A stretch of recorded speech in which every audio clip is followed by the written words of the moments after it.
So we're introduced to Higuruma in this episode, one of two players in the culling game who have 100 points. We saw the other character was Kashimo. So Yuji and Megumi have been looking for them so that they could convince them to use their 100 points to make a rule change for their benefit. And as we saw at the end of the previous episode, Yuji and Megumi had come to a crossroads with two individual players that were guiding them to Higuruma. One being truthful and one not so much. And as we speculated, it definitely was Remy because she was more suspicious of the two.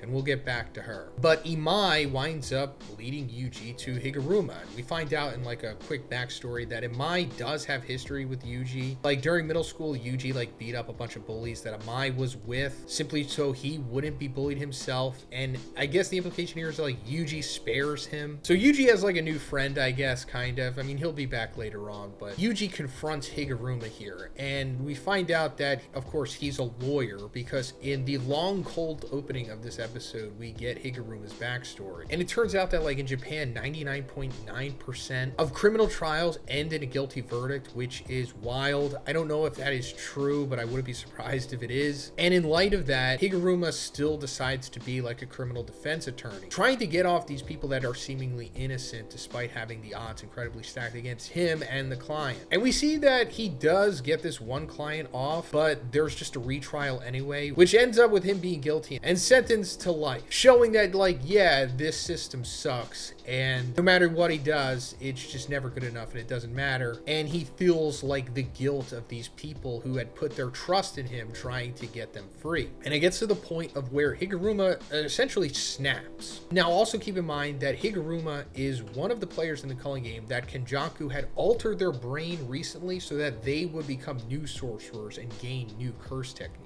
And we see Higuruma's curse technique manifesting as he's like losing his mind over this retrial, turning the verdict to guilty. It's actually his domain expansion, which is essentially just what his full ability is. I mean, he does like have a curse technique at a base, but Higuruma when he fights mainly just uses like his domain expansion, which is called deadly sentencing, where as we see later on in this episode, he essentially just manifests a courtroom and you are put on trial. And he also has like a shikigami that accompanies him for this ability. Now we don't get into the nitty gritty of what this thing does yet. We'll get into that into the next episode, but this in my opinion is for sure one of the cooler curse techniques / domain expansions in the entire series. Like Gege really cooked with Higuruma. He's one of the better characters in the series for sure. And when Yuji does confront him asking him for the points and Higuruma declines, which is understandable because, you know, who's Yuji? Just some random guy coming up to him. And at this point Higuruma had already encountered dozens of players and killed them, you know, to get 100 points. So Yuji is probably no different at this point, although maybe Yuji was a little more passive than the rest of them. But from the cold open, it establishes that Higuruma is like a good guy. He's not like evil. He's not even like a jerk. It's just that Yuji has caught him at an interesting time in his life because we see that he's fully snapped. Like he's, you know, having like a psychotic break essentially. I mean, he's like sitting in this tub with his clothes on and acting very frantically, which is not what he originally acted like in his backstory. It's because, you know, the flawed Japanese justice system caused him to this breaking point. And it possibly could have something to do with his brain being rewired so that he has a curse technique. But that's kind of headcanon-y, I guess. It more so just goes with Higuruma was a ticking time bomb essentially in more ways than one, and he kind of just wants the culling game to continue because it seems to have somewhat,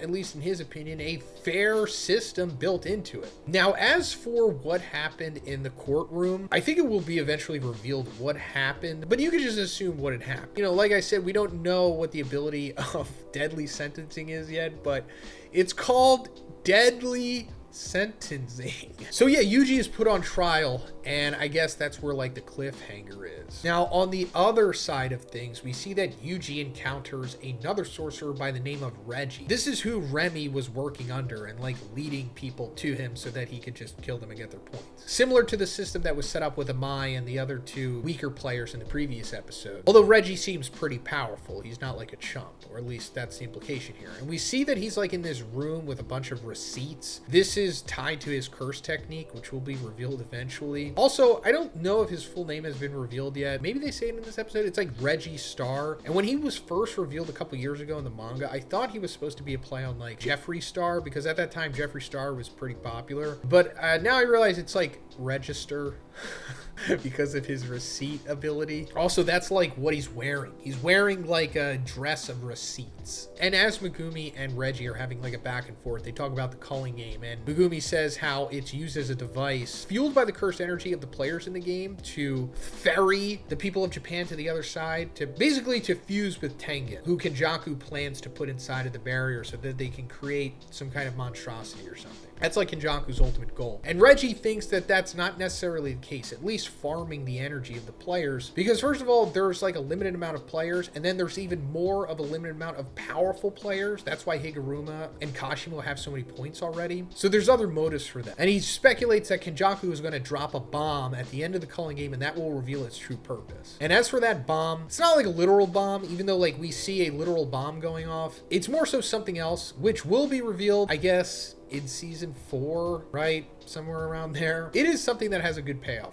I mean, at least at first. And as the episode ends, we see Kenjaku like meeting with the government of another country, and you're supposed to be confused by this for sure, but it leads into what the true purpose of the culling game is, I guess, overall. And it does relate to this conversation in more ways than one. Hey guys, but first, let's talk about gamer subs, because I absolutely love this stuff. It's a keto-friendly energy formula to get you feeling nice and right to game, study, or do whatever. And while it does have caffeine in there for a nice little boost, it's not just that. It also has nootropics in it like L-theanine, L-tyrosine, ginseng, and a few others. So it gets you nice and focused and feeling good. And if you don't like caffeine, that's fine, because they have caffeine-free flavors that just have the nootropics in it, such as Only Fox. They also have sleep support, such as this AFK blueberry lemon cake flavor. It's melatonin-free, so you don't have to worry about that. And it's packed with magnesium, L-theanine, and apigenin. Take this before bed and it'll get you snoring before you know it. Gamer Supps also has these really cool shakers called waifu cups. You can't get this one anymore, or really any of them, because they sell out super fast. But if you're lucky enough, you can catch a drop maybe every other Friday or something like that. Gamer Supps also has Gamer Soup's instant ramen. It comes in great flavors like chicken, beef, and curry, and it comes with its own fork, which is super convenient. It's cheap, quick, easy, and really satisfying. Link in the description.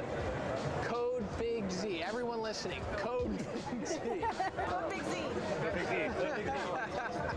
Thanks. But yeah, this is how the episode has been mapped out so far. We have Yuji taking on Higuruma, which I think we're going to focus on in the next episode. Yuji navigating the Deadly Sentencing Domain expansion, and then eventually Megumi is going to take on Reggie here. So this is like their first big fights in the culling game, like their first level bosses, I guess you could say. But yeah, that's pretty much it for this one, guys. Let me know what you thought about this episode in the comments. If you liked it, please give it a like, and please subscribe if you haven't already. Have a great day, and I'll see you in the next one.